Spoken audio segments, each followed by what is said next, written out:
asalaamualeykum wa rahmatullahi taala wa barakatuh jërëjëf mbokku téléspectateur ak téléspectatrice yi nga xam ni yéen taamu seen télévision nationale El Mauritania dina topp saa su nekk naka gaaw bu jot su fukki waxtu ak benn jotee mais également jërëjëf yéen ñi nga xam ni yéen sopp émission xeltu di ko taamu te di ko topp saa su nekk tey jii nag ñu invité leen comme ni ñu koy defee saa su nekk ay kàngam ci wàllu wi nga xam ne tey jii ñoo ngi koy waxtaanee mu jëm ci wàllu maanaam éducation njàngale ku wax njàngale wax àdduna ku wax jàngale wax réew ku wax jàngale wax li nga xam ni moom mooy doxal réew loolu moo waral tax tey jii ci seen biir émission xeltu ci 322e numéro ñu dalal fii kàngam yooyu la waaye laata ñuy ñëw ak ñoom ci waxtaan wi duñu leen di maanaam jox sunu élément bi nga xam ne tey jii sunu naatango soxna Oulimata Sall tënkal nañu ko indil nu ci ay leeral ci pàcc yu bari yoo xam ni tey jii war nañ ko waxtaanee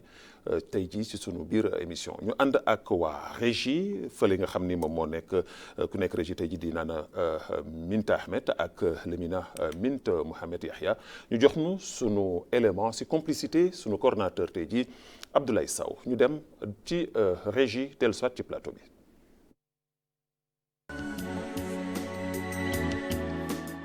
seen émission xeltu ñëwaat ak yéen ci beneen fànn xeltu nag dafa di émission bu tëddee njaaxaanaay ba lépp lu jëm ci luy njëriñal réew mi ak lu koy jëmale kanam da ciy fësal boppam ci loolu ayu bés ngi nii ñu dëgmal fii ci réew Mauritanie ubbiteb l'école yi jëm ci atub 2023 ak atub 2024 ba tax na ubbiteb daarab l'école yi jëm ci daara gu tuut tànk gi gu digg doomu gi wala sax daara yu kawe yi ndongal daara yi nag taxaw ngir yoon wi jëm ci yoonu at bii di atub 2023 jàpp atub 2024 lépp lu jëm ci taxawaay gi nga xamante ni door nañu ko fii ci réew mi jëm ci njëriñal njàng mi moom jëriñ gu ñu dénk wàllum njàng mi ci ndigalu gouvernement wi réew Mauritanie amal taxawaay goo xamante ni taxawaay gu fës la jëm ci moom jëwriñ gi mu amal liggéey googee jëm ci fësal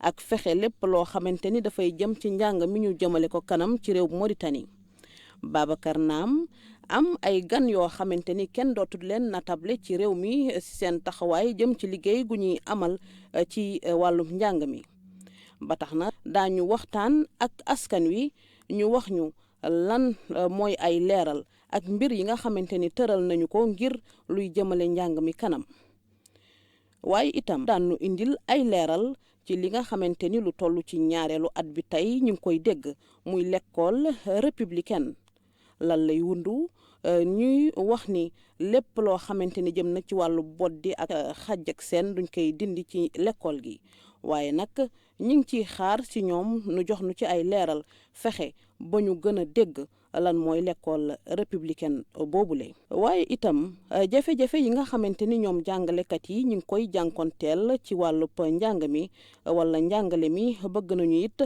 Babacar Naam indi ci ay leeral ak i ganam yi nga xamante ni ñoom ñoo fa teewal kër jëwriñ gi ñu dénk wàllub njàng mi.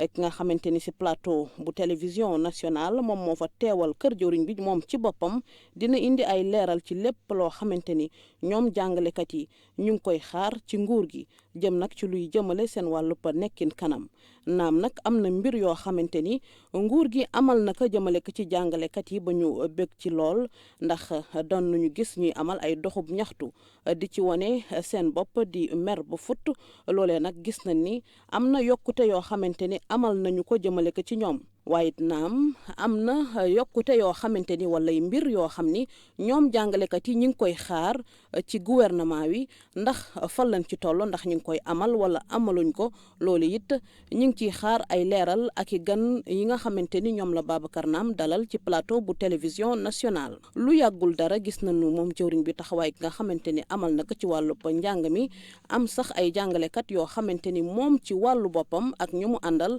ñoo leen gunge ci bërëb yu ñuy jëlee woto ngir nag ñu mën a dem wéyal seen liggéey ci fi nga xamante ni foofu lañ leen affecté ci loolu gis na ni it moom jëwriñ gi taxawaay gi nga xamante ni amal na ko ci ubbiteb l'école yi ci atub 2023 jàpp atub 2024 mu teewal boppam ci yenn ci ay l'école ngir nag xool naka la ñuy dooree seen njàng naka la ñuy dooree lépp loo xamante ni jëm na ci dëkkmal at bu bees bi loolu nag amal na ci taxawaay gu am solo goo xamante ni kenn tableetu ko ci réew mi waaye lépp nag lu jëm ci wàllum njàng mi li ci réew mi liggéey li ci nguur gi liggéey jëwriñ gi taxawaay gum ci am ak lépp lu ci aajoog jàngalekat yi ak li ci askan wi di xaar waajuru ndongo yi di ko xaar ndongo yi it ñoom it taxawaay giñ si war a am ndax nag ñëpp xam na ni jàng moom mooy jëmale réew kanam ñi ngi ciy xaar Babacar Naam ci plateau bu xeltu moom ak ay ganam di ay kàngam ci wàllum njàng mi nu jox ñu ci ay leeral.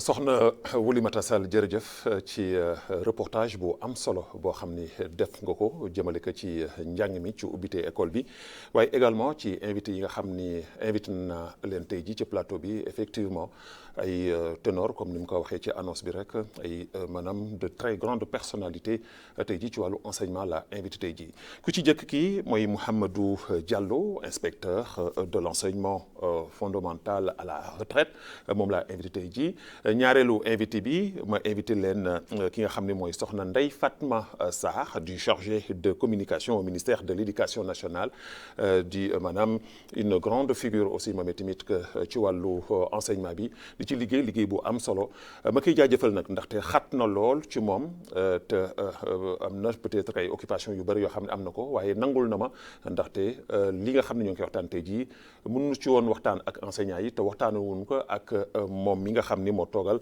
jëwriñ ji foofule ñuy timit que jégalu bu baax ci annonce bi gis ngeen ni amoon na troisième invité boo xam ne invité woon noonu ko moom tamit dafa am gàllankoor ndaxte dafa am kilifa bu bees ñu war a nag am ak ay sa passation de service ak ay mbir yoo xam ne war nañ ko amal loolu moo war a tax ti moom tamit que ñu koy jégal muy Ami Bouna Fall mu waroon fii nekk moom tamit di moom tamit professeur moom tamit au lycée de Sapra.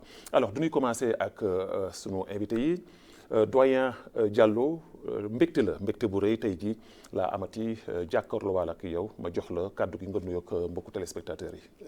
bismillahi rahmaani rahim wa sallallahu ala nabil karim Babacar maa ngi lay nuyu di kontaan ci invitation bi di nuyu aussi sama jarbaat Ndeye Fatou Sarr bi nga xam ni moom mu ngi toog ci au cabinet du ministre te mën nañu dimbali ci émission bi parce que di liggéey ak information officielle dafa am solo. kontaan bu baax aussi parce que tey mën nañu waxtaan weccee xalaat li nga xam ni soxal na nit yi yëpp parce que boo waxee jàng rek wax nga lu rëy wax nga lu nga xam ne day engagé avenir réew donc plaisir la delluwaat partager plateau ak yéen. Voilà merci beaucoup doyen Diallo alors soxna Fatma mbégte ak kontaante ma fàttali rek ni yaay toppatoo lépp lu jëm ci wàllu communication au niveau du ministère de l'éducation nationale nga toog fi tey jii mën nu leeral comme ni ko doyen waxee ci lu bari ci loo xam ni daan ci mën a waxtaane mais dama lay bàyyi nga nuyoo ko mbokku téléspectateurs yi.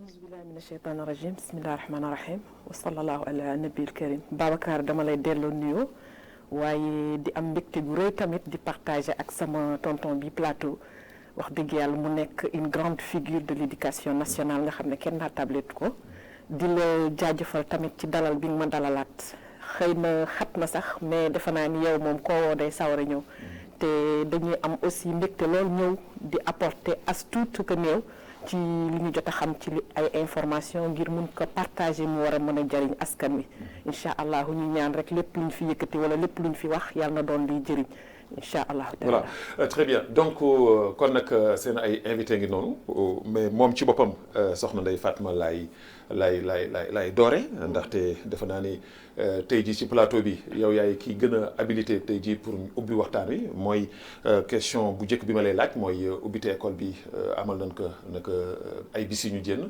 alors nan ngeen ko dundee au niveau du ministère. bon avant l'entame de mes propos da may ma rendre un hommage au président de la République bi nga xam ne depuis ba mu ñëw dafa def éducation la priorité de ses priorités te mu jëloon engagement ni dina def kéemti lay kattanam ba dinañu fexe ba lépp luy réforme au niveau de tous les secteurs dinañ ko def ba mun a tegaat suñu njàng meeg njàngale mi ci yoon yi war ak ci anam yi gën bu loolu weesoo ma jaaral ci ministre de l'éducation nga xam ne discours bi mu def keroog rek defe naa ni war na édifier nit ñi ci lu bëri nga xam dafa nekk discours boo xam ne dafa apolitique dafa jël lépp loo xam ne mooy mbibitu njàng meeg jàngalekat yi jël ko passé ko en revue teg ko ci kanam président de la république mu nekk loo xam ne dañ ko saluer bu loolu weesoo tamit mooy souhaiter à tous les enseignants ces soldats du savoir ma leen di souhaiter une excellente année ñoom ak élèves yi. Donc pour revenir à ta question ouverture bi ni ñu ko dundee bon xëy na laajoon na lu bëri parce que ñun d'habitude au ministère de l'éducation duñu xaar ba mu des 1 semaine ou 2 semaines ñu koy préparer dès la fin de l'année dañuy indi rapport année scolaire bi jot a tëj dañ koy indi donc ci loolu ci la ñuy sukkandiku def des commission yooyu nag ñooy commencer di càmbar di xool naka la ñuy def ba mën a préparer une rentrée scolaire réussie ci loolu dans le mois d'août je crois vers le 15 ci la ñu teg des commissions de suivi yoo xam ne ñooy saytu école yeeg yëpp lépp loo xam ne dafa jëm ci infrastructure lépp loo xam ne dafa dem ci ressources humaines lépp loo xam ne daal problème yoo xam ne yëpp war nañ ko mën a résoudre pour que ñu mën a assurer une rentrée scolaire et une bonne année scolaire boo xam ne day am des résultats probants donc ñooñu saytu nañ ko avant loolu donc ba ñu accès nag ba ci cappaandaw li nga xam ne lu ko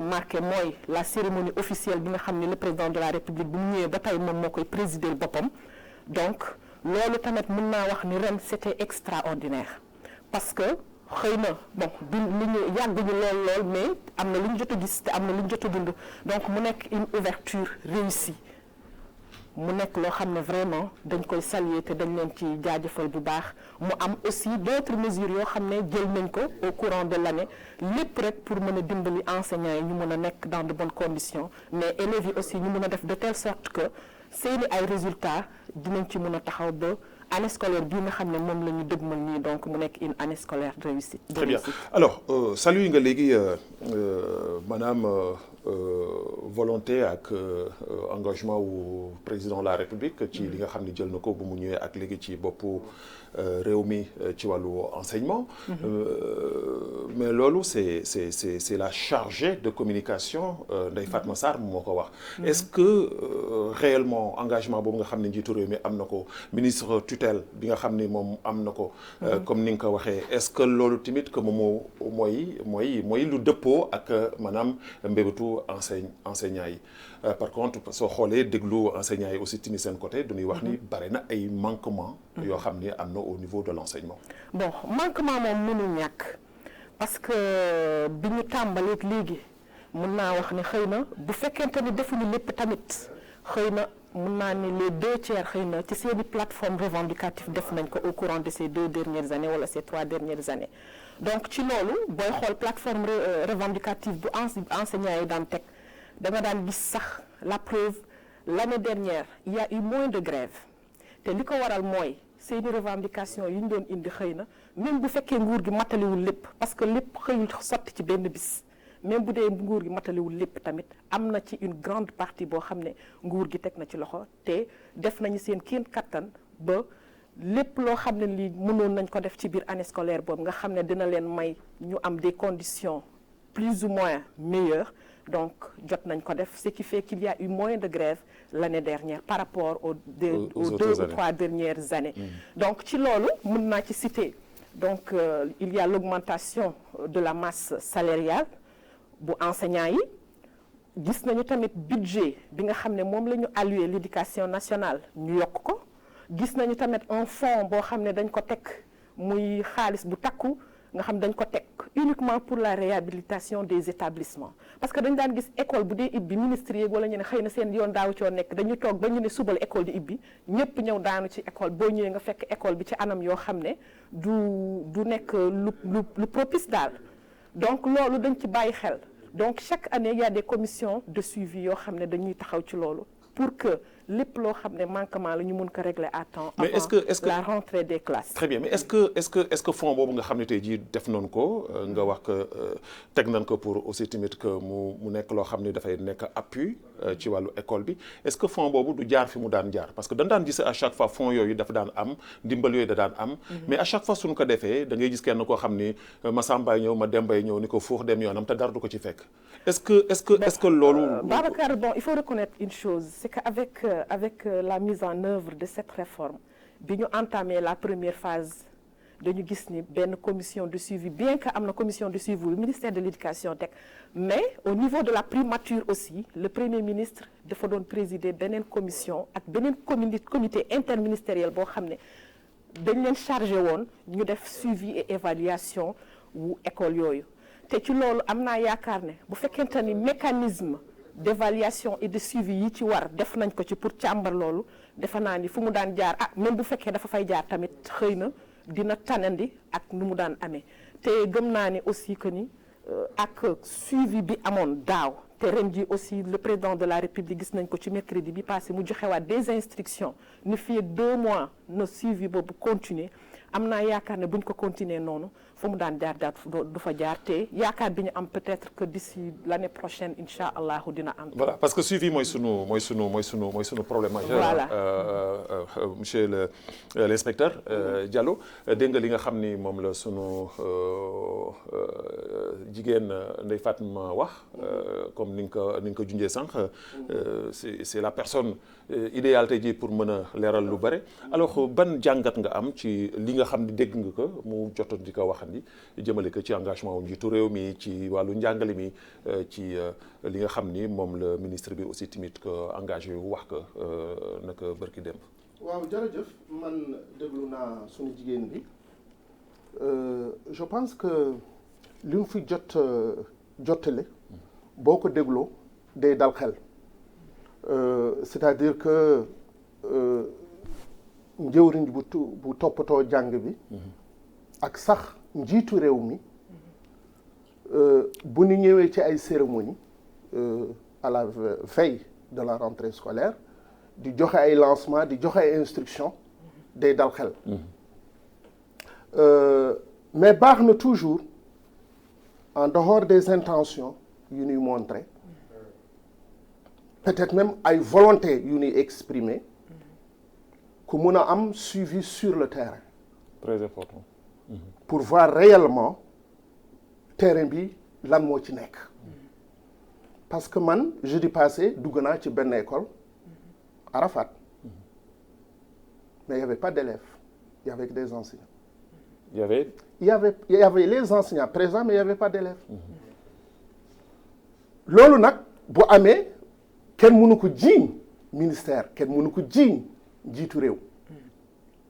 mais ça veut dire qu'il y a un manque de coordination entre structure mbootaayu parents d'élèves yu nekk ci terrain yi nga xam ne moo war a nekk seen rôle parce que ñoom la war a indi xale yi ak ñii nga xam ne ñooy piloter système bi. c'est-à-dire que nos dirigeants peuvent avoir d'excellentes idées. Tout à fait. Mun nañu am une volonté manifeste. mais il faut que loolu mu accompagner ko sur le terrain. parce que il faut mu am un accompagnement. un accompagnement parce que terrain bi mooy dëgg bi. mooy dëgg tout à fait. parce que les politiques macro là ak yooyu. baax na il faut nga jaar fa. mais il faut que nga saytu aussi nan lañ koy doxalee ci terrain bi. donc loolu dafa war am un suivi. en dehors des commissions yu mu wax. parce que c'est des commissions au niveau central qui n'ont pas dont les membres ne sont pas trop présents sur le terrain. di recueillir ay information ak ñi nekk ci terrain bi. mais baax na ñu nekk ci terrain bi aussi mën a doxal xam ci lan nu nekk ban orientation nu ñu joxe. pour mën ko appliquer. et pour cela il va falloir que mbootaayu parents d'élèves yi jouer seen rôle. parce que man école bi mu ñëw bi c'est une école de plus de 10 classes. je suis venu là-bas aux environs de midi. il y avait juste ay enseignants di naan ataaya. élèves yi ñëwuñu loolu ay problème la. mais est-ce que Babacar da nga may may mais est-ce que da nga may ma leeral tuuti parce que bëgg mu rëcc ma. sur ce li ma ciy wax mooy il y a des commissions yoo xam ne c'est pas au niveau central seulement depuis l'année dernière dañu xool képp koo xam ne partenaire de l'éducation nga muy les parents d'élèves la fédération nationale des parents d'élèves muy les maires muy les wali muy les préfets képp koo xam ne rek partenaire de l'éducation la wala acteur de l'éducation la dañ la impliqué ce qui fait que ku ci nekk da nga war a jouer cette partition les commissions yi ma lay wax yu ñu teg bu ñuy def réunion dañuy wàcc même aujourd'hui là avant may génn il y a des commissions de suivi yoo xam ne yi dañuy wàcc sur le terrain dañuy indi les absences ak présence taux de présence quotidiennement dañ koy indi ci commission yi ma lay wax les maires les wali et les préfets ku ci nekk dafa am responsabilité boo ci am te dafa am rôle boo ci jouer donc ku ci nekk yow yaa war a jouer ce rôle bi ngay jouer muy les parents d'élèves tamit rôle bi ñu waroon jouer moo doon ñu assainir le milieu scolaire aussi ñu def des sensibilisations de telle sorte que ubbi tey jàng tey la ñuy def donc dès le premier jour vous avez vu les sensibilisations dès le premier jour de la rentrée lu doon suñu mbébét mooy parents d'élèves yi def seen liggéey bi ci war ku ci ne foo mënta nekk ci réew mi nga war a delloo si sa doom mais d'accord mais est-ce que yéen au niveau du ministère si seen rôle parce que aussi tamit waaw d'accord dama lay cabaxal foofu parce que soo parce que su ngeen bëggee dugal parents d'élèves yi ni leen responsabilité ci parents d'élèves yi la alors que sensibilisation bi ngeen waroon def yéen en tant que ministre éducation déglu ma dama ni la chaque partenaire dafa am rôle bu muy jouer ci mbir d'accord les parents d'élèves ñoom ñoo nekk en relation ak ñi nga xam ne ñooy waajuru xale yi ni la ko doyen waxee ñooñu ñoo war a sensibiliser les autres parents d'élèves wax leen ni leen def leen de telle sorte que dès le premier jour seeni doom à 8 heures nañu xëy si parce que nguur gi ministère mënuñu dem teg des commissions ñuy dem di génne xale yi seeni biir kër di indi donc c'est aux parents d'élèves de jouer leur rôle à la fédération de jouer son rôle ñu xool naka la ñuy sensibiliser les parents d'élèves yi nga xam ne ñoo bokk ci fédération bi ba ku ci nekk sa doom bu waree jàng si le premier jour nga indi ko mu jàng xëy na nag commission nu ñu koy waxee sensibilisation bi xëy na dafa jàllul comme il le fallait mais quand même ñooñu ku ci nekk dañ la wax sa rôle booy jouer te ku ci nekk. mais sensibilisation bu jàllul seen responsabilité la. non xaaral ça n'a rien à voir ak sensibilisation bi nga xam ne au niveau de la communication centrale dañ ko war a def loolu tamit c'est passé sur la télé mais dafa am loo xam ne porte à porte yoo xam ne des maires ont pris l'engagement que ni dinañ def des porte à porte bu ko jaree pour que les parents d'élèves ñu mun leen yëgal ni leen le premier jour ministre bi joxe na des instructions pour que à 8 heures seeni doom mën a nekk ci école donc c'est ces élus-là qui n'ont pas fait leur travail mais est-ce que doyen li nga xam ni junj na ko wax nga ko mën nga ci d'accord ak moom est-ce que parents d'élèves yi sensibilisation bi parents d'élèves yi du ñoom ñoo koy def c'est au niveau du ministère ministre bi ci boppam ak cabinet ñoom ñoo yore lu jëm ci wàllu sensibilisation yi mi ngi wax ni jéene nañ ko ci télé beeg yooyu mais nan ko war a doxalee ak xëy nan ko war a defee jàllul nu mu war a jàllee parce que am na ay spots publicitaires yoo xam ne suñ ko doon def peut-être que 15 jours ou 20 jours avant les ouvertures des classes xëy na du demee nii. à la télé am na des émissions. tout simplement moom lu mu wax nii ça suit une logique que je comprends bien. pour avoir été dans l'administration. mais aussi li mu la wax man ci njëlbeenu sama wax. mooy que mbootaayu parents d'élèves yi am nañu rôle efficace qu'ils doivent jouer parce que ñoom noo war a indi xale yi. ok autre chose xam nga ouverture ça ne se prépare pas à 2 jours ou 3 jours de la rentrée. Ça se prépare bien avant. D'ailleurs boo seetee les arrêtés qui fixent les vacances et la reprise des cours. depuis la nuit des temps. jàngalekat yi ils doivent être sur place 2 semaines avant les ouvertures. L'équipe d'encadrement 2 semaines avant les ouvertures. Pourquoi? C'est pour préparer la rentrée. Mais malheureusement jusqu'à présent on voit que am na ay jàngalekat qui se présentent le jour J. voilà am na ñoo xam sax ñëwagul am na ay directeurs d'école qui se présentent un jour avant. ak ñu ñëwagul. Pourquoi may wax loolu? Parce que man fi ma nekkoon je ne raconte rien c'est une descente sur le terrain que j'ai faite fortuitement. Parce que il y a un gros travail à faire. Tout à fait. Parce que nawet jaar na fi. école yu du ñuy bare ñax. du ñuy bare saleté. ñax mi mu ngi foofu mais n'oublie pas que ren fii taw na tuuti. am na ay école bare na ay ñax. donc boo ñëwul 2 semaines avant mën ko def rien que nga ñëw ci école bi di bale sensibilisation la parce que ñi nekk aux alentours xanaa école day waaju ubbi dina ci njëriñ donc loolu non seulement le personnel enseignant ak l'encadrement plus maintenant j'insiste beaucoup sur la structure des APE parce que c'est des structures qui existent depuis très longtemps il va falloir que nous jouions ce rôle c'est pas de dire am nañu fii fédération des parents d'élèves am nañu association des parents d'élèves fekk lu nu war def li duñ ko def tout à fait ok mais est-ce que doyen foofu ministre bi ci boppam mi nga xam ni moom moo ŋànk li jëm ci wàllu njàngale mi dafa war a toog ba le jour J pour mën a dem ouverture visiter wala comme ni nga ko waxee ci reportage elle l'a expliqué non je elle l'a expliqué ñoom am na liggéey bu ne def avant le jour J voilà commission yu mu wax yi depuis août voilà am na ay liggéey yu ñuy def d'accord mais est-ce que commission yooyu ñoo ngi jouer seen rôle ñoo ngi jouer seen rôle man je suis membre de la commission de supervision de Nouakchott Sud tout Nouakchott Sud depuis l'année dernière ci ñi koy superviser la bokk depuis le mois d'août je te dis on fait des réunions avec les préfets avec le wali donc lépp loo xam ne bu jaree sax ñu dem ci école yi ñun ci man sama bopp damay dem ci école yi dama am équipe bu may àndal dañuy dem chaque école dañ koy visiter. mais fan la problème bi nekk dañuy remonter tout ce qui est information man baat ak commission bi ma nekk tout ce qui est information dañ koy remonter yaa ngi dégg bon leneen nag li ci nekk man xaw ma donc par rapport ak li mu wax ni école dañu war a nekk le personnel encadrant dafa war a nekk en place 15 jours avant je pense que loolu bon moom xam na parce que yàgg na ci kii bi chaque année ministère le 15 dañuy wax képp ku bokk ci personnel encadrant bi na nga ibbi école yëpp nañ leen ibbi ba ci ren man personnellement je fais des émissions à la radio Mauritanie def nañu des sensibilisations ci langue yëpp avant le 15 personnel bi yëpp nañu dem école nañu dem ibbi école yi parents d'élèves yi le lundi 25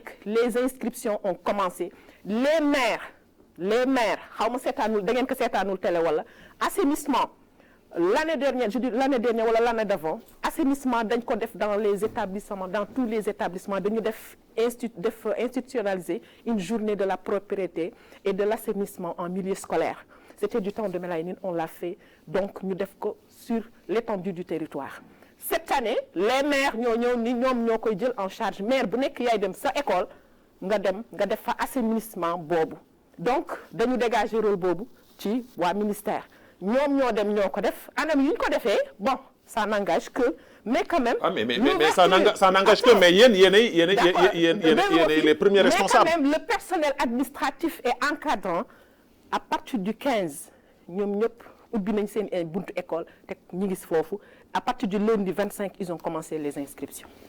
alors doyen. ci wàllu woowu.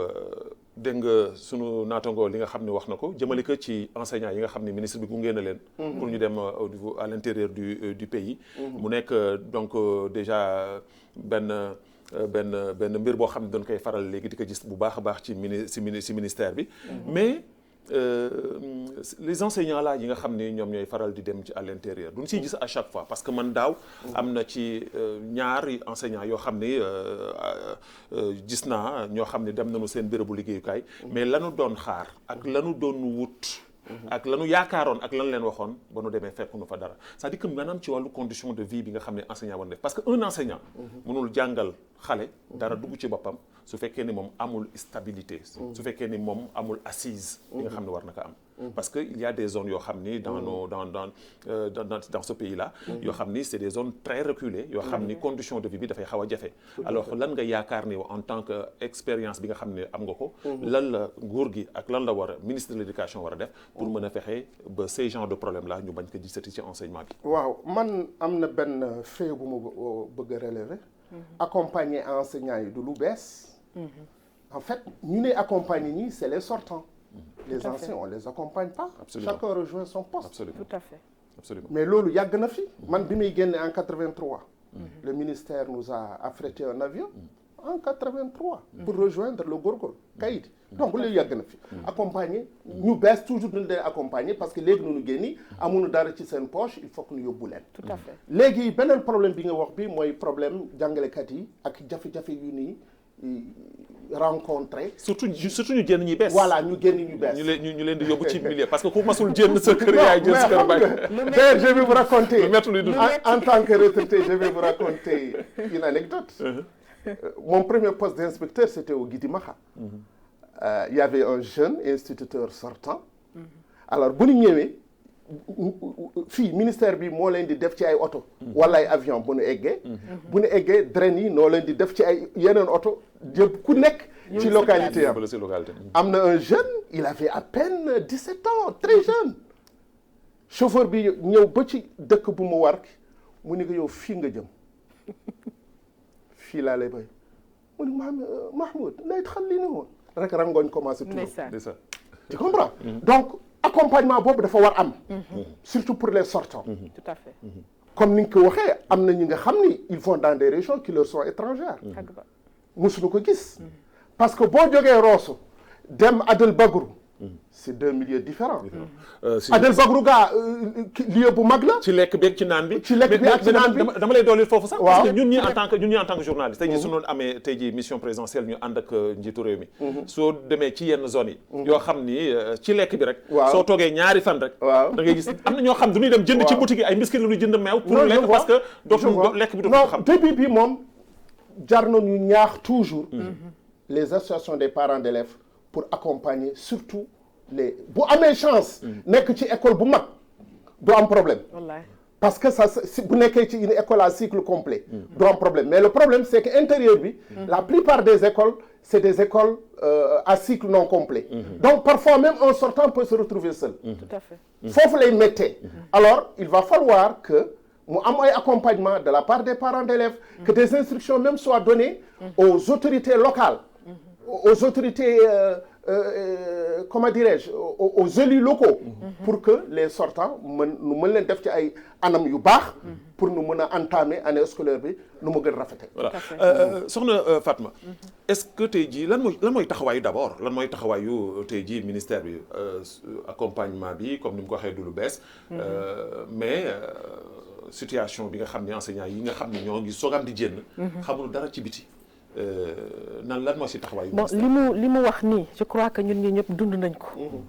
booy soog a génn day metti torop day metti da ngay dund des conditions difficiles man bi may génn en 2004 je partais à Atar avec une copine ba ñuy dem bis yi ñu dugal sax amul bunt dañ ko yeew c'est pour te dire que les choses se sont améliorées léegi dañ leen di indil des bus climatisés dugal leen ci acheminer leen ñu dem te préparation bi ñuy am léegi amuñu ko ñun bi nga doon dem peut-être da ngay toog da ngay xalaat ni peut-être balaa may dem xëy na dinañ ma jox 1 mois ou 2 mois de salaire ngay dundee yaakaar ba à la dernière minute ñu embarqué la yóbbu la parfois nga gis des gens qui se retrouvent les mains vides duñu xam fu ñuy dem voilà duñu xam fu ñuy dem te da ngay nekk milieu boo xam da ngay dépaysé wu doo xam parfois da ngay découragé ba dootoo bëgg a toog def sa liggéey donc ci loolu ma yaakaar ne war nañu saytuwaat anam yi bu baax a baax donc ki nga xam ne mooy enseignant xelam dafa war a dal buy génn dëkk bi di dem bàyyi ñenn ñi dañuy bàyyi njaboot ñenn ñi bàyyi ndey ak bàyyi mais comme ci devoir la ñu nekk il faut ñu dem ñu def seen devoir est-ce que xam nga ni am na ñoo xam ni bàyyi nanu démissionné nanu ci genre condition yooyu xam nga ko bon xam nga condition lu dal ñëpp Babacar mettiwul man su ma demee ba jël engagement dem déposer def concours NS ou ENI c'est parce que jël naa engagement boobu dama ko war a matalee bu fekkoon man kese lay dal d'accord mais da ngay gis am na ay jigéen yoo xam ne dañuy am doom boo xam ne 1 mois lay am mais tu es obligé nga rejoindre ce poste parce que c'est un engagement boo xam ne personnel yow yaa ko jël da nga ko war a matale du yow kese lay daal voilà Mauritanie du Nouakchott kese te da nga nekk ci liggéey da nga war a dem fuñ la muntu yóbbu da nga nekk ci liggéey te aussi ñun dañu am benn aspect boo xam ne Mauritanie bon xëy na yenn fois yi dundin gi du bokk mais foo munti dem di nga gis ku la accueillir donc nit yi ñoo war a organiser de telle sorte que di nga pour nga adapté wu xëy na dina metti tuuti mais ñu jéem a muñ xam ne ci liggéey lañ nekk ci service lañ nekk bu ñu muñee dina changer doomu aadama dafa gaaw adapté wu donc buñ ko muñee dina gaaw changer wu mais ci loolu aussi accompagnement bi doyen war dafa war ci nguur gi dafa war parce que xale bu tuuti boo xam ne day soog a génn moom dañ ko war a accompagner financièrement mais aussi dañ ko war a préparer xamal que ni xale bu juddu fii ci Nouakchott nga war ko yóbbu foo xam ne fii mun na toog 2 semaines du gis ndox wala du gis internet wala du gis sax parfois li muy lekk sax du ko mën a lekk parce que xamu ko donc kooku da nga ko war a préparer ñi nekk ci collectivité locale yi tamit xale bu ñëw ñu war la jël wala DREN bi war a jël ñi nga xam ne ils sont plus jeunes ñu war leen jël préparer leen ba nga xam ne dinañ xam ne ah man de lii lay fekk si mais quand même di nga am tuuti kii lu la dooleel ba doo gaaw a découragé léegi nag defe naa ni ak les sortants defe naa ni ñoom loolu teggeeku ne na parce que léegi dañ leen defal seen fiche budgétaire teel balaa ñu dem dinañ leen defal seen fiche budgétaire ce qui fait que ñun xëy na suñuy procédure nu mu doon yàggee te et puis waaw ñoom yàggeetul noonu donc loolu yëpp bokk na ci loo xam ne xëy na ay jéego la yoo xam ne def nañ ko mais buñ ko gënee yokk dina gën a baax parce que enseignant bi daal wax dëgg yàlla ñun dund nañ ko xam ne lu ci nekk nañ leen defal ñu nekk ci des conditions meilleures ba seen xel mën a dal. Très important alors madame Sarr ñu dugg nag ci beneen aspect boo xam ne su ma naatongoo léegi wax na ko ci reportage bi muy mbir moo xam ni man buggal na ma lool muy l'école républicaine. lancé nañ ko il y a de cela yaakaar naa ñaari at. oui c'est la deuxième phase. c'est la deuxième phase. alors tey jii fu ñu toll fii nii yéen au niveau du ministère. ban satisfaction ngeen ci am su fekkee ni am na satisfaction. ci école bon je peux pas dire satisfaction parce que une réforme doo ko évaluer ci une wala ci 2 ans loolu moom bu ma ko waxee ma xam ne wax naa lu ma neex quoi donc réforme la bu ñu lancé nous sommes à la deuxième phase de sa mise en œuvre donc nañu may nit ñu doxal au moins fii ak 6 ans dinañu xool chaque année ñu évaluer bu ñu telloo ba 6 ans wala ba ñu dem ba 10 ans. 10 ans daal defe naa ni mooy kiiw idéal bi. mais est-ce que mécanisme yi. am na yoo xam ni yow en tant que chargé de communication. en tant que personnel de l'enseignement bu la mën a may yow sa wàllu bopp nga yam yaakaar que ni lii. pour ma am ci jëm war na baax.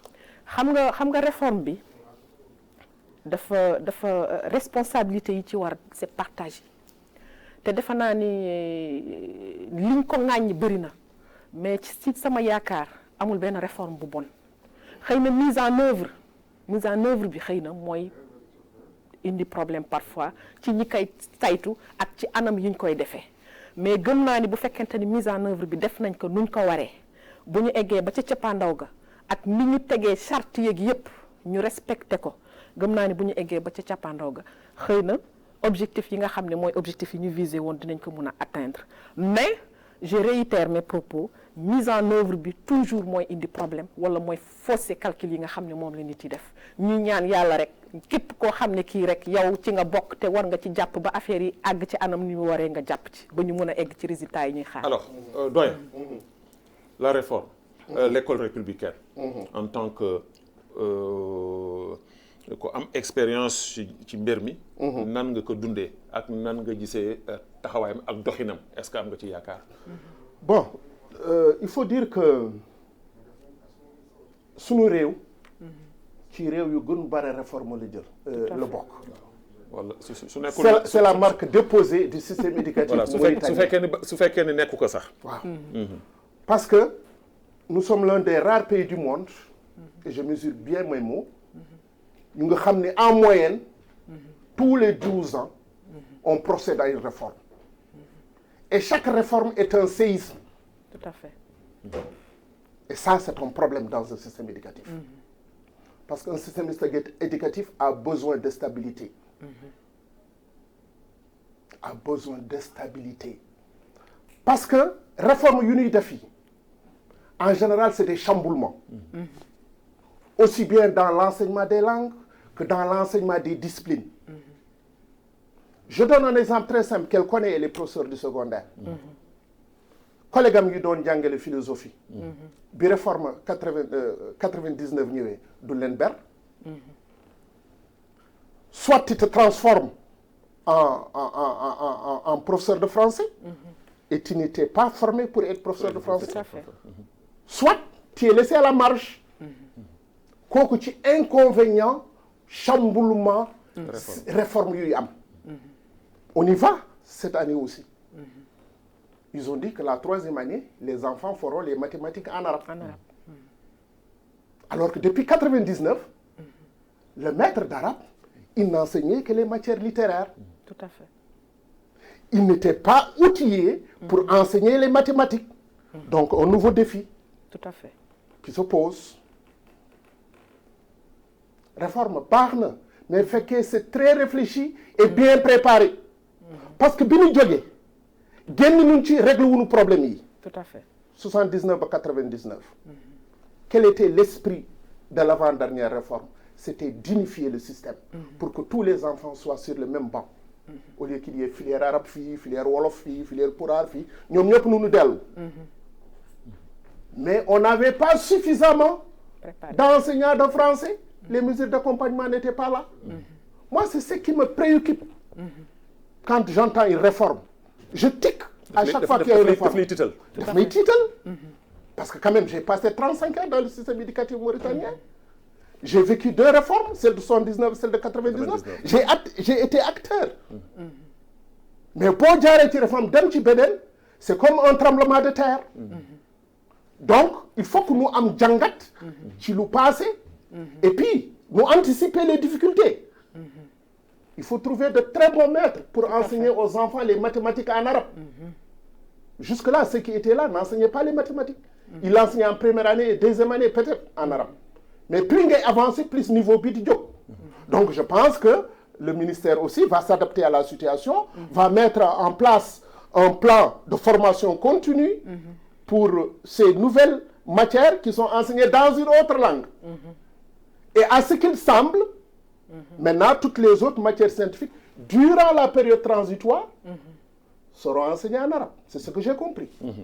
Donc, il y a vraiment un travail à faire. Très bien. Alors, foofu mu laal noonu c'est très important. damay partager son avis. Parce que gis nga une réforme doo xëy rek mu sotti. Boo demee ci yeneen dëkk yi am na ñoo xam ne dañuy anticiper lu jëm ci ressources humaines bi ak lépp lu ñuy préparer li ñu war a def dañ koy préparer planifier yi lépp nga xam ne fii ak fukki at ressources humaines bi ñu soxla comme léegi ni ma wax nii au lieu reconversion di am dinañu préparer ñi nga xam ne ñoo war a jàngale ñi nga xam ne ñooy piloter mbir mi. te loolu xëy na am na manquement bu bëri.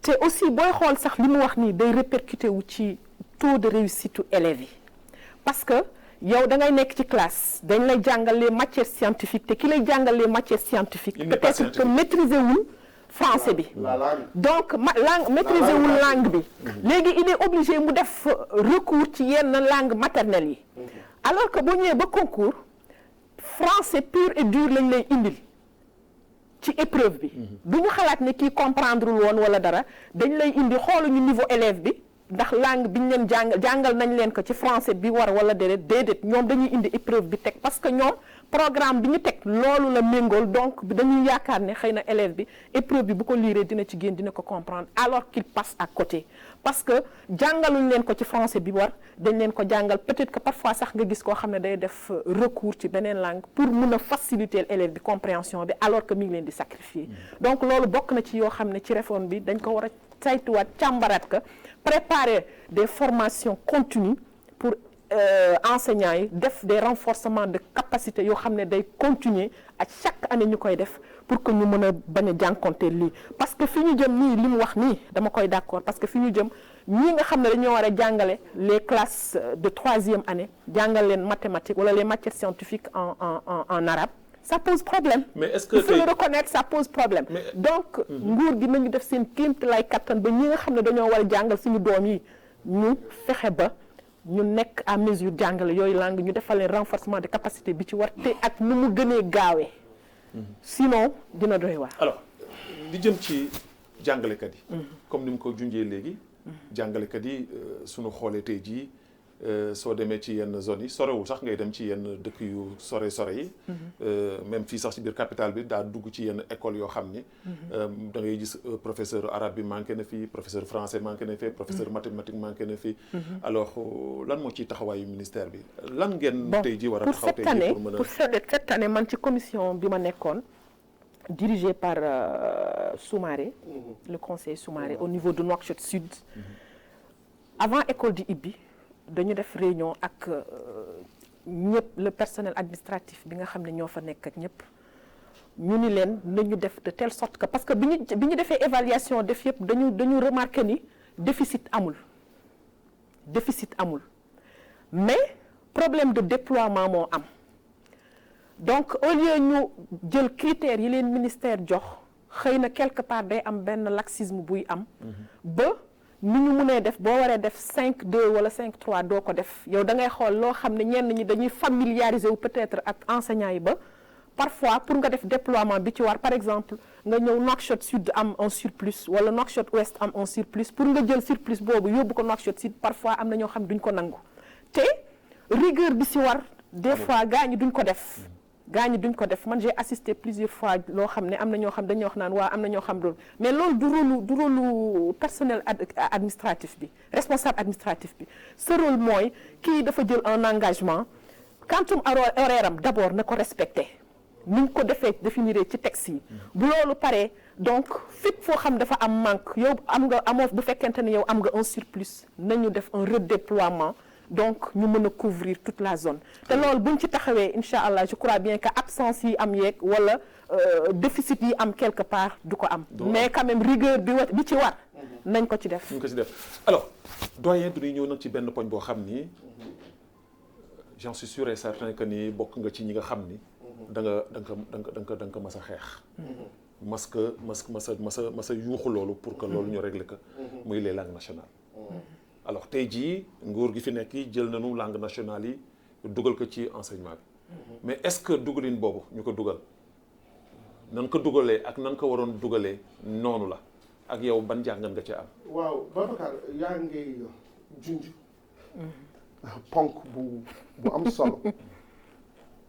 am solo parce que même boo seetee intitulé ministère bi on a dit ministère de l'éducation nationale. Donc l'enseignement, l'éducation doit refléter toutes les valeurs nationales dans leur diversité. Donc la langue nationale yi yéex nañ ci jóg. Tout à fait. Yéex nañ ci jóg. C'est vrai que nous avons une belle expérience. Tout à fait. Qui a duré 20 ans, de 79 à 80, avec des résultats extraordinaires. Mais ñu xëy suba rek ñu attesté par des évaluations du ministère de l'Éducation nationale, donc une commission nationale, et par des organismes internationaux, l'UNESCO à travers son bureau de Dakar qui s'appelle le BREDA. Et ces gosses qui faisaient les filières, leur taux de réussite dépassait les 80%. Aujourd'hui, il y a des médecins, il y a des professeurs, il y a des ingénieurs parmi eux. Pourquoi? Parce que c'est une question de bon sens. Tout à fait. Mënoo di jàng ci làkku keneen nga bëgg a rivaliser ak moom. Waaw. et d'ailleurs expérience boobu yenn ci nga bëgg a rivaliser ak moom yenn ci réewu Afrique ak même ci yenn réewu tugal yi tey jii ci seen avancement loolu la. mais boo seetee l'Afrique est plombée aujourd'hui. C'est ça? Absolument. Alors que les petites expériences qui ont eu, et surtout celle qui a eu en Mauritanie, c'est l'une des meilleures expériences. Tout à fait. C'est l'une des meilleures. Où on peut donner la leçon à toute la sous-région en matière d'enseignement de langue nationale. Bon, maintenant, il se trouve que la loi d'orientation stipule, dans son article, je crois, 65, que les langues nationales doivent être, les gens disent introduites, mais moi je dis réintroduites. dañ koy dugalaat. parce que du nekkoon du ne xëy suba nu leen taxaw leen. te kenn joxunu sababu taxaw leen bi. lan la. fii ngay gis ay nit di dem di def ay jéego ñu leen non arrêtez-vous. Ça c'est des anomalies qu'il faut corriger. Et il va falloir qu'avec réforme bi mu am le courage de le dire. On s'est engagé à introduire les langues nationales. Il faut faire de sorte que ça soit effectif le plus rapidement possible. Pourquoi je dis le plus rapidement possible? Parce que présentement, on est dans une période apparemment de transition. Tout à fait. C'est pourquoi troisième année bi nous ni mathématiques yi nous ko jàngale en arabe. Oui. En attendant que langue nationale yi ñëw. Mais man, j'ai des soucis. Les soucis, c'est que pré-transition boobu jël temps. Bu jëlee temps, on est en train de sacrifier des enfants qui devaient étudier dans leur propre langue. Ce qui devait assurer leur réussite. Parce que foo dem tey ci adduna bi les Chinois les Turcs. boo gisee tey les Japonais ñuy joxoñ les Américains c'est parce que seen doom yi ci seen làkk nu ñuy jàng. loolu c'est très important. très performance bi ci war. donc damay dolli rek. defe naa ni souci yi mu am ñun ñëpp moom la ñu am. parce que la phase transitoire. je pense que waroon nañ ko démarrer depuis 2020. extraordinaire. 2020 ci la phase transitoire bi waroon démarrer mais ak Covid bi ci la affaire yu bëri. tardé Covid bi moom bloqué ci la Covid yi lu bëri tardé mais dañ ci waroon tenir en compte. nga xam ne bu ñuy démarrer lee rek lii dañuy démarrer ndoo nga xam ne dès l'année prochaine élèves yi dinañu commencer jàng langue nationale yi. je pense qu'il y a eu un peu de retard mais quand même nañu def seen kéemtalaay kàttan ba rattrapé wu. sinon rek dina doy waar. alors émission bi mu ngi waaxu. la ñu dese ci ay simili barewul. xanaa duñ ci ñàmbaat tuuti rek parce que gars ñi xëccoon nañu ma tuuti mais damay xëcc tuuti. alors pour mën a ñu jeexal émission bi alors doyen.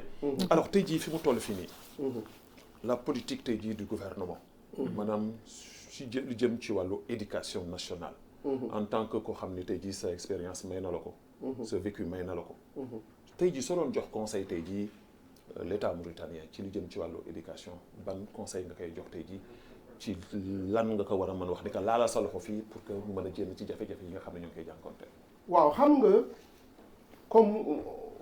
comme l'a dit la sœur ou la nièce ñu ngi ci deuxième phase bi donc on est au tout début de la mise en œuvre de la réforme. tout à fait fii nu war ñaax ministère bi. pour que les gens soient très regardants sur l'aspect qualité de l'enseignement. boo waxee qualité nag da ngay wax tàggat jàngalkat yi. les formations da ngay wax les conditions d'apprentissage des enfants. da ngay wax les conditions d'existence des enseignants. ñett yi boo ko defee priorité nga def ci focus. mën na la jox ay résultats. parce que tey jii. ñun bu ñu xoolee réew Afrique yi ak réew yu ñu janoo yi. nous sommes le dernier de la classe. en matière de résultats. tout à fait naam amuñu ay évaluation périodique. comme le font certains systèmes éducatifs. chaque année ils font une évaluation. sur toutes les compétences sur toutes les disciplines. pour voir où est-ce qu'on en est. mais nous notre seule manière d'évaluer notre système c'est de voir nos résultats à travers les classes d'examen. tout à fait qui ne sont pas extraordinaires. Absolument. Qui sont catastrophiques au baccalauréat. Absolument. Qui ne sont pas extraordinaires au brevet. Qui sont acceptables à l'entrée en sixième. Donc on a un défi de la qualité de l'enseignement.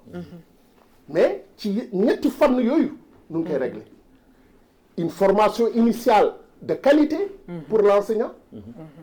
accompagné par une formation continue. parce que jàngalkat bi ba mu jël retraite day ci formation lay nekk. tout à fait des conditions d'apprentissage des enfants. améliorées. parce que gis nga am na lu ñu waxul fii. xam nga avec la nouvelle école républicaine. ils ont décidé de retirer progressivement le fondamental. du privé des écoles privées.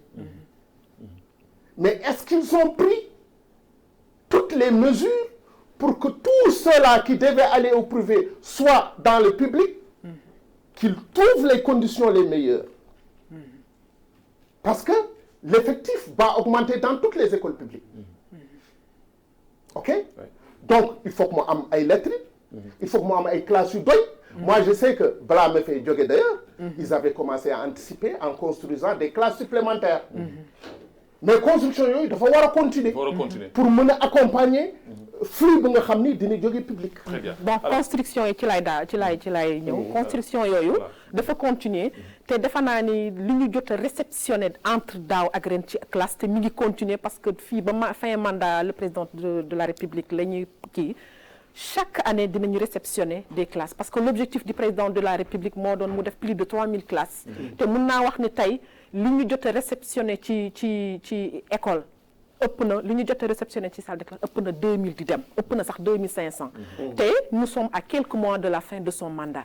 donc loolu je crois bien que gouvernement bàyyi nañ ci seen xel côté infrastructure c'est vrai que dañu war a def tous les enfants mauritaniens dans des conditions meilleures te loolu wax dëgg yàlla ñu ngi ci taxaw côté infrastructure muy Azur muy ministère de l'habitat muy ministère de l'éducation partout dans le pays ñoo ngi tabax des salles de classe pour que élèves yëpp ñi nga xam ne dañu génn dans le privé ñu mën a nekk dans de bonnes conditions. Pour ce qui est des latrines et tout ça donc loolu yëpp am na électricité dematoo école boo dem am na électricité école boo dem am na ndox école boo dem am na latrine et puis des latrines pour filles et des latrines pour garçons ce qui veut dire que ni ça a été bien préparé te xëy na ñoo ngi def seen bonhomme de chemin affaire yi dina ñëw ndànk-ndànk donc ça vient progressivement mais pour vous rassurer état bi ñu ngi ci loolu le ministère de l'éducation mi ngi ci loolu. Très bien voilà alors l'émission tire à sa fin. jeex na takk xanaa ci ay secondes rek 30 secondes ma bàyyi la nga nuyoo tàggoo. waaw et puis ñu joxante daje incha allah. bon Inch'Allah. am mbégte rek dajeek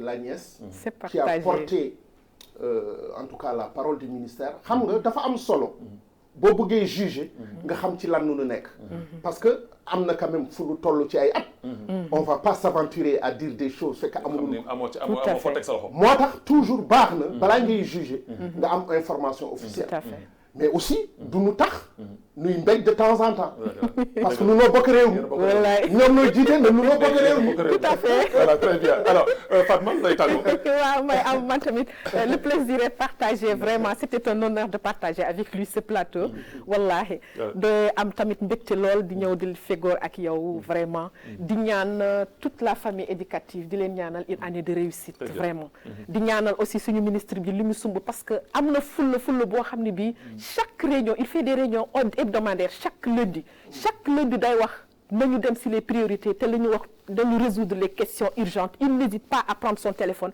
pour appeler le président de la République wala pour appeler les services concernés pour que lépp loo xam ne rek war nañ ko def pour que éducation jëm ci kanam ñu def ko ci loolu moo tax ma leen di remercier yéen tamit ñeen ñëpp di ñaan rek yàlla nañu yàlla jàppale ba lépp sotti incha allah.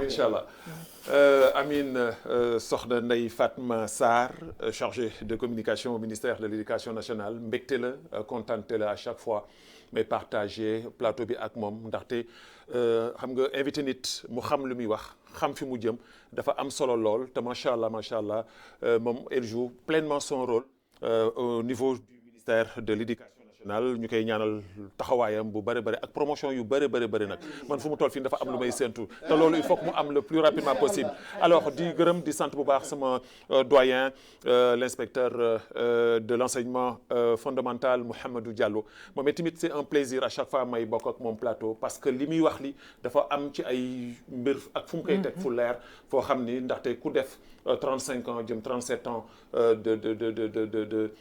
d'expérience defe naa ne kooku xam nga bu baax a baax li ngay wax kon yéen tamit waa téléspectateurs yi ñu ngi leen di gërëm di leen sant mais di gërëm bu baax waa Ingest mi nga xam ni taa moo fa nekkoon ki nga xam ni moom mooy son Fatimetou Mint Mawlut àndoon ak Adnan réalisation Lemina Mint Mohamed Yahya régie Naha Mint Ahmed caméra Zeyn moom moo fa nekkoon coordination Abdoulaye Sow àndoon ak ñun noonu daal Sidi moo àndoon ak ñun di gërëm di sant bu baax a baax ki nga xam tamit que moom mooy kii di Mint Yedali moom itamit nekk fële ci wàllu régie leen jox daje incha allah samedi prochain ci beneen émission xeltu ci yeneen i kàngam ci biir réew mi yal na yàlla def jàmm ci biir réew mi yàlla muccal leen muccal nu diggante ci gi xewal wasalaamu aleykum wa rahmatullahi taala wa barakatuh